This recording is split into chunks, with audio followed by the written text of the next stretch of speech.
All right, we're gonna do this quick because my friend's on the way to grab these things back. This is his 300 Blackout. This is a PSA 300 Blackout, and he's put some different parts on there that are from Amazon. This back stock is from Amazon, a makeshift SBA3 brace. You can see right there, like when it's kind of pushed in right there, it's just not, gotta make sure it locks in. The only thing that really changes is the angle of this right here and the actual Velcro on this side. The other part that's really, I mean, the iron sights, we're just not going to talk about these iron sights. They're terrible no matter what. But the Romeo, the knockoff Romeo sight that's right here on top, this is $43 on Amazon. And I was completely against it. I told him, I was like, I don't know why you keep buying all these very crappy Amazon sights. But he's like, I don't actually operate in the field, so why do I need a super expensive sight? For $43, surprisingly, it's not bad. I can't say it's going to be battle tested. I can't say if it gets beat up and knocked around that it's going to last because I didn't put it through a stress test. But when it comes to holding zero, this knockoff Romeo Sig sight does hold zero. The only thing that's different, and the reason you can't tell, is there's no insignias on this side. Like, there's still polarization on the front lens there. The caps are exactly the same. The battery housing is exactly the same. If we put it side by side to an actual Romeo Sig sight, like they look exactly the same. You can't tell that much of a difference between the two if they're just because there's no logos. That's the only way you could actually tell that difference. The one thing I will say is that this Romeo sight does not turn down nearly as much as mine does. As I'm trying to click it to turn it down, the actual Romeo sight can go to night vision. This cannot. It kind of just stalls out at whatever the lowest setting is, but you can make it brighter if you're going outdoors. So that's good. When you're looking down it right there, and I know this is probably, don't freak out on me on YouTube, but can't really get it down. But if we talk about trying to get it up more, you can see as that starts to get super bright on you, but it doesn't go down. It doesn't go down as much. My Romeo sight here, you could see if we start to go down, we can get all the way down into that night vision mode. And when we start to come back up, we can get super, super bright inside of there. So just a little difference. Like you can't get super low light like you can right here with the actual Romeo sight. So minor differences, but overall, the sight actually worked. We also got this forward blast cap as a muzzle device on the front of it, and it does make a huge difference in there too. Like since this is a short boy, I thought I would really hate it, but this forward blast cap keeps all of that sound going forward, and it doesn't make it unenjoyable to shoot. So I like that. The other thing is he added these grips that go right here. It just adds for nice texture. And this forward stop right here, this actually played a really crucial part in me zeroing because it allowed for a lot of stability. So this is a really cool feature here to have your hand right up there because we got this forward blast cap, foldable backstock, and here is the brand name right there. I will drop a link to it. Overall, good. Like, you're going to have an attachment that goes to the buffer tube right there, or to the bolt carrier group, I'm sorry, that's going to actually be able to touch that buffer tube there. Now, what is the worst part of this budget build 300 Blackout? The worst part of this 300 Blackout is the trigger. So this trigger, it's a $23 trigger. It doesn't feel terrible. Like, it's not bad. You go to reset, like, okay, there. Fairly crisp. Like, it's not terrible, right? It's not terrible. Here's what makes it so bad, is if we look right here, you can start to see how this trigger pin is just starting to come out just slightly. And like, I could literally take my finger and just push it back in, and I shouldn't be able to do that. So after shooting for a while, if you don't pay attention to it, this trigger pin will start to come out on you, and that's very annoying. So the worst part is definitely these iron sights. Like, these are just terrible iron sights. That's, we just don't use the iron sights. We just don't talk about that. But the trigger is definitely the worst part of this 300 Blackout build. Everything else about this thing is actually super nice, super good quality. Like, it fits in a typical backpack. PSA is a good brand overall. So the rifle is great, but we just have a lot of budget parts on there. This Romeo sight, or this knockoff Romeo sight, $43. Like, if you don't want to spend $200 on the actual Romeo sight, this isn't a bad thing, especially if you're not beating up your rifle and you're not using it for work and your life doesn't truly depend on it. If it's just going to be for range work and, just to have something on there, budget, save, get the $43 sight right there, and like, yeah, it looks just like the real thing. The only difference is the logos, but it is pretty much the exact same deal. So that's the 300 Blackout. The next we're going to talk about is the other 300 Blackout. Now, you're probably looking at this and you're like, what the fuck is going on? I mean, I didn't tell him to do the paint job, but to have it, for it to be hand painted, this isn't that bad. Like, for it to be hand painted, this is not bad. Cool, like we see where he was going with it. Not bad. He got a lot of paint inside this barrel there, so it's on the barrels on the gas block there, but not bad. This knockoff Romeo or knockoff EOTech, it's a no. Like it's a hard no for me. The thing is not holding zero. I really just didn't want to. And the real reason is what let me know it is once I got inside of here to try to adjust and I didn't hear any clicks, it's not calculating where it's actually going to go. Like it needs to have defined clicks in order for it to calculate and me to know where I'm adjusting to. So once I went to adjust and try to zero and it didn't have those clicks, it kind of just did it for me right then and there. Stock trigger right there. Flash hider, typical. Like I said, for the most part, the entire thing is just a stock PSA. Again, we got the bicycle thing on the back of, I gotta find the name of it. It's called a bicycle something. We got the bicycle thing on the back of it here. So like overall, just typical 300 Blackout, 7.5 inch.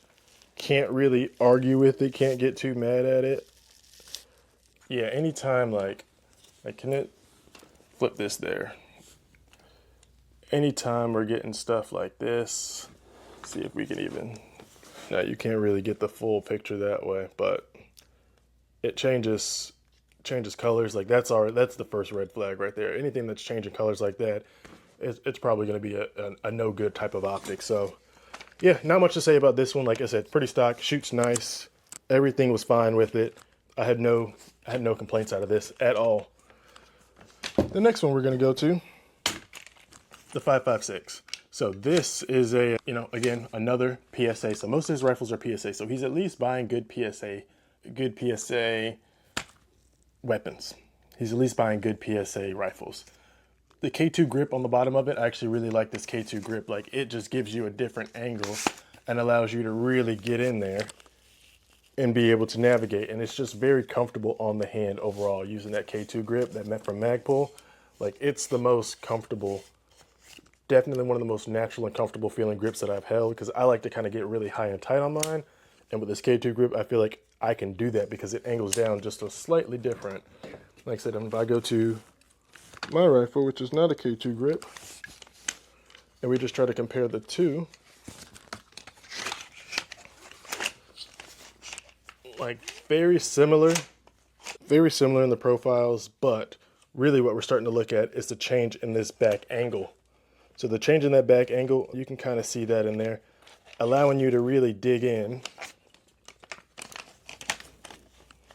So really, the things that we're looking at that's a major difference inside of here is the way this back angle is set up here. So the angle and how they give you that deep rivet in there versus, just something that you're kind of getting stock from PSA right there. That's a major difference. So that's what allows this K2 by Magpul to be a lot more comfortable and a lot more aggressive in terms of my hand trigger placement, getting on that safety and coming off of it versus the stock one. So this is stock.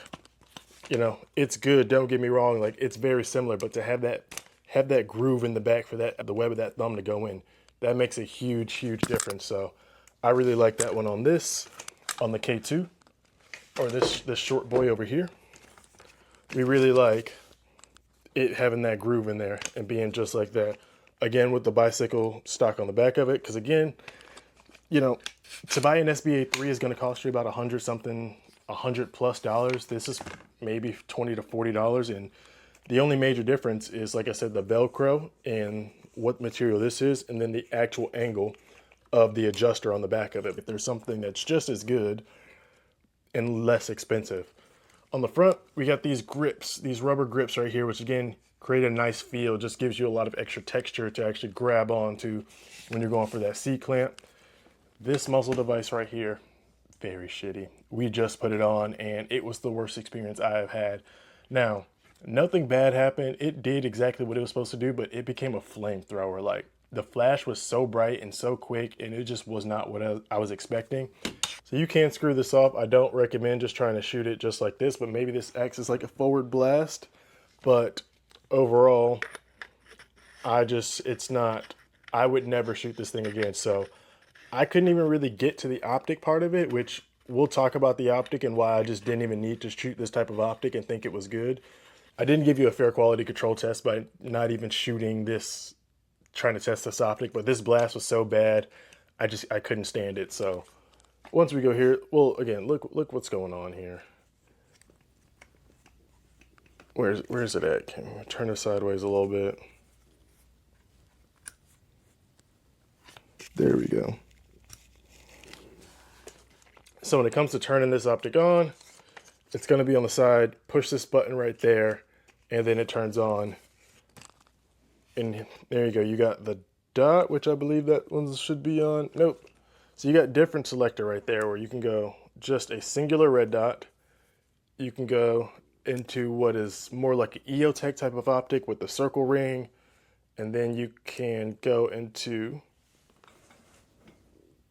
this is more of a star pattern. And then this next one is more of a star with the kind of ring. And to give you a better perspective, to let you see it, it shows you what the different patterns are going to be right there down below. So you can kind of see that where you got the star with the circle, you got the actual star, you got the EOTech pattern, then you got the single dot. Honestly, any optic that's giving you all of those options it's just not going to be a good optic. Like, will it hold zero? I very much doubt it. Like I said, I didn't test it, so I can't give my fair opinion, but I just don't believe it's going to hold zero and stay. Like, any optic, like sometimes you just got to do one thing good. It's just the one thing you got to do. Trying to give you all the different options for an optic or something to actually look at, it takes a, like, I don't see how you can keep a zero when you're changing the different type of holes. Like if you have a circle hold versus the dot hold versus the line cross, like, I'm just willing to bet things are moving in terms of how that light is protruding on the screen. So you're not, in my opinion, it's not going to hold zero because things are going to change on a micro level, and micro levels matter when you start going out to further distances, because an inch off at 100 yards becomes a lot bigger than just an inch off. But yeah, other than that, I mean, decent rifle. I thought if this wasn't on here, we'd have really got to test this more, but I did not want to shoot it with this with this device on there, this muzzle device, and we had just put it on that day. But again, nice little short boy. Like, it would be cool to use, it'd be cool to have, but the issue is it's going to be a flamethrower the entire time. Like, everything that comes out of it is literally just going to be spitting flame at you. And since it's so close to your face, like even trying to stretch it out here, since it's so close to your face, it just makes it not enjoyable at all. So yeah, this one is just not my favorite at all. Like, just was not about it. And then we move on to his makeshift honey badger. Or sugar weasel. I forgot what he's trying to. It's either a honey badger or a sugar weasel. He's going for one of the two. Interesting grip right here. Like, this grip, I kind of talked about it in the range video, but this grip is not. This downward angle is just different. It's just very different. What I don't like about it is we have these two QD adapters to try to attach to there, and it just makes it very uncomfortable for my thumb. Because if I'm trying to ride high here to get that going, it just does not feel good to me, and it kind of keeps rubbing against my thumb. He had just thrown this stock on there, and since he painted it, yeah, since he like kind of painted the back too, kind of see that paint rubbing off, it becomes very stiff. Yeah, you can even kind of smell the fresh paint. This is like it's a 16 inch, but this is like a 15-inch rail handguard on the front of it. This muzzle brake up front, nothing special. It didn't, like, this overall just didn't impress me. There's no sights on here. I should have taken that last optic and thrown it on this real quick. But it just, I was so disoriented from the shits that I just didn't even try to. But overall, good, just extremely long. Like, this is going to be more of your precision type of rifle than it's going to be, you know, a CQB anything. Like, you're not breaking this big ass thing down to go anywhere, which it absolutely is. But you can see this is like a 10.5 handrail versus like a 14 to 15 handrail. Much bigger muzzle brake on here. Like, so this is what I probably consider a muzzle brake, and this is a flash hider. Again, this comes all stock. Like, this is, you know, nothing that we put on there. 1/18 inch out of this one, and not 1/18, 1/8 inch of a NATO 5.56 round. So yeah, like, there's just not too much to talk about with this one. This is not a PSA. This is a DT. I don't really know this company and where they come from, but That's the brand name right there. Overall, like, I just don't have that many things to say about it. Deltone. They're out of North. See it, there you go. Just show you where they're out of. So this is the company. That's where they're out of. Overall, like I said, the handle is the most interesting thing on here. I don't hate the handle. It does create somewhat, yeah, this paint makes it really hard to adjust this. It does make it somewhat natural once we're pointing out like that, like to just kind of bring that hand right in there. But if we compared it to like if we compared it to the PSA with the K2 mag pull grip on there, like if I'm resting here naturally, my hand just comes into here. This feels a lot better than that kind of straight up down angle like this. So yeah, like those are all the rifles. The last thing we got is this PSA Dagger with the O light on here. So this is a rechargeable O light. Here's the housing group for it right here. You put that on there and then you can see it charges it for you, so you don't actually have to replace the battery in it every single time. My issue with this one is you need to keep it on the brightest setting at all times. If it's not on the brightest setting, like you see there, it will be very hard to see outside. The PSA Dagger, like, this is a really good handgun overall. Like, love it, phenomenal, can't complain about it. The optic is nice because the window is so large that you can see out of it very, very easily. Like, you're not fishing for it, it's just easy to find that dot in there. My only thing would be seeing how long the battery lasts without it charging, and from the factory they say it can do 70,000 hours. Again, I would need to not charge it to see how long it lasts. And I think it's 70,000 in the lowest setting. I'd be curious how long that battery lasts, because if it doesn't last a year to 2 years, then I wouldn't say it's worth it. But this is about 123 bucks. So anybody that's trying to get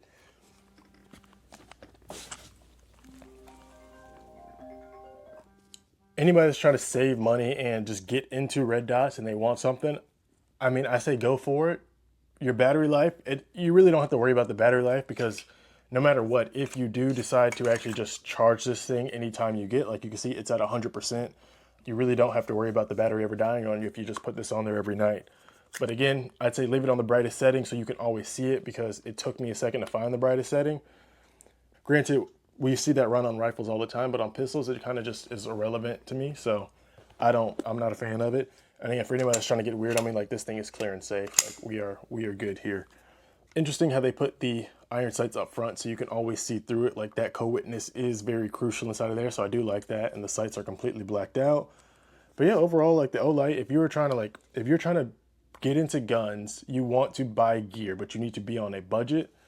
I mean, everything I've just shown you, like, this is good. It holds zero, it shoots well. I have no complaints about it. I just want to see it tested over time. But yeah, all of these things, like whether it is the actual bicycle pedal that you want because you want an SBA3 brace instead of buying the actual SBA3 brace, SBA3 like brace, that one is good. I don't recommend this muzzle device. Me personally, it was terrible. Whether you want a Romeo 5 clone, something of that nature, where you don't want to spend the money on a Romeo 5, even though they're pretty affordable, this did really well. I was super impressed by it. So I'd say go ahead and grab one of those. I would not recommend this trigger because the trigger pin keeps coming in and out. Granted, if you just decide to replace the trigger pin, it might work better for you, but I overall don't recommend it. Not bad, I'd prefer to just, like, that reset is just a little ambiguous to me. It's still defined, I can feel it, but that reset is just a little ambiguous. But yeah, overall, just don't recommend the pin. But everything else on here, like PSA, great budget-friendly option. This Ford device, I'll drop it in the description, but I guarantee it's less than 50 bucks if he got it off of Amazon, assuming he got it off of Amazon and it didn't already come on the rifle. Do not buy these type of iron sights. Like, these iron sights are very bad. And again, I will drop the link to the foldable stock, which again, super budget-friendly, like, doesn't cost a lot at all. Yep, that's the end of this one. I will see y'all in another video.